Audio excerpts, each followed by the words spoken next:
morning, gentlemen. Wonderful weather. I'm going to talk to you about something very important, and that is the battle in Ukraine. Somebody asked me a question. Groupie, he said, can you tell who's going to win the Ukraine war? Now, I'll give you a one line answer.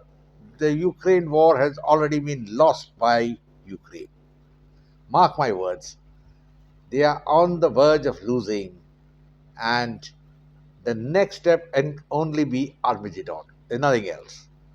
Now, how come that Ukraine is going to lose the war? Now, it's my opinion as a military historian, as a man who studied history and military history in particular.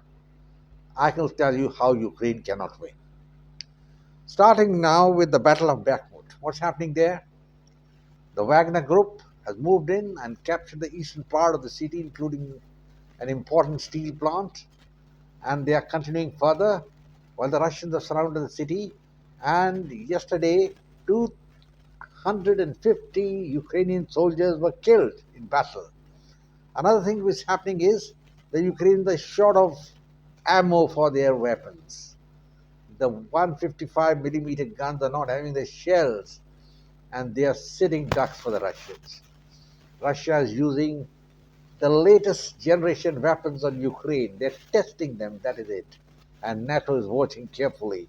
And what's happening is heavy casualties and Ukraine getting destroyed. I already pointed out that Ukraine has nothing to win, nothing to fight for. They lost 25 to 30% of their territory, number one, and about 25% of their population have become refugees. Now, if such a large number in a population of 41 million, almost 8 to 10 million are refugees, the country destroyed, what is Zelensky fighting for? He's fighting for only the personal ego, and an assurance is being given by the Anglo-Saxon powers, in particular the United States, that will help you, don't worry. But it's not so easy. And now the Russians have the upper hand, and though the battle is gone for a year, I don't think Ukraine has any chance of not only pushing the Russians back ever, but also they are likely to cede much more territory to the Russians. And of course, the only solution is a negotiated ceasefire, but that can only be on the Russian terms. And these are very clear that Ukraine cannot be an essentialist threat to Russia. It cannot be a member of NATO or the EU. So till that happens, I'm afraid the Ukrainians are on a sticky wicket. They're going to lose. And I think there's an assessment paper given by the chief of the general staff of one of the army, and he's concluded that Ukraine cannot win the war. That's for sure. In that case, what's he fighting for? What's he fighting for? Well, Hitler knew he was going to lose after 44, but he kept on fighting for another year and a half till he got the Germany totally destroyed, and then he committed suicide. What about Mussolini? The same thing. And what about the Japanese? So we know, gentlemen, that personal ego is what leads a man forward.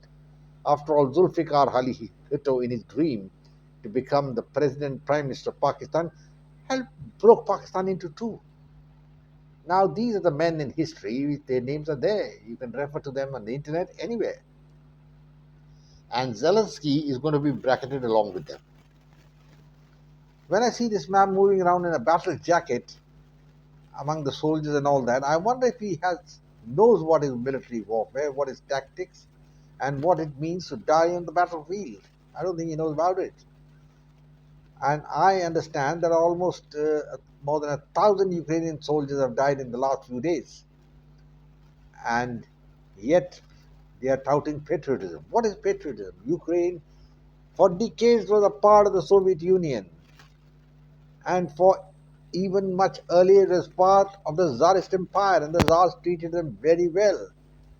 Well, yes, Stalin, under communism, the Ukrainians had a harsh time. There was a man-induced famine. Almost 2 million or maybe 5 or 6 million died. But that's history. You can't keep repeating it. And lots of people, leaders from Ukraine, had important positions in the Soviet Union. You can deny that. So what happens now? Now the battle is very clear. Bakhmut is going to fall, and the whole Donbass region is going to open up, and the Russians continue bombarding, and Russians have not given up, and the Americans have been proved wrong totally.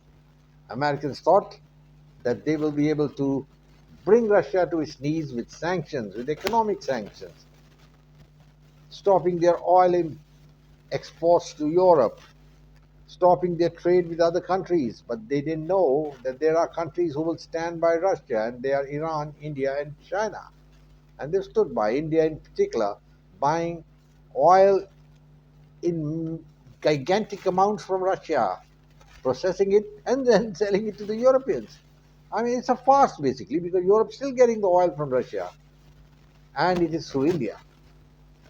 It's one of the saddest things in history, and all these sanctions were a farce.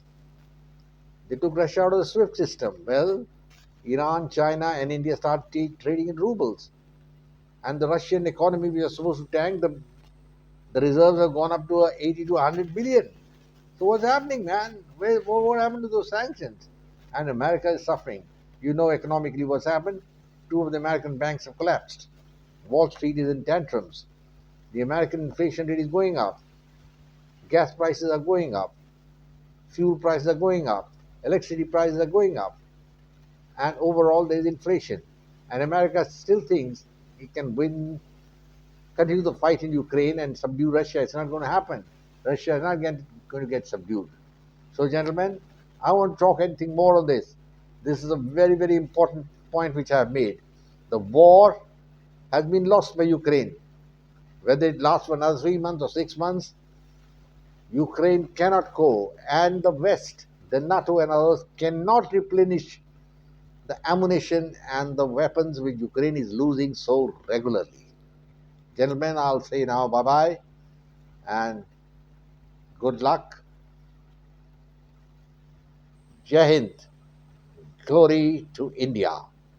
And don't forget to subscribe to my channel, listen in, share it with your friends, like it.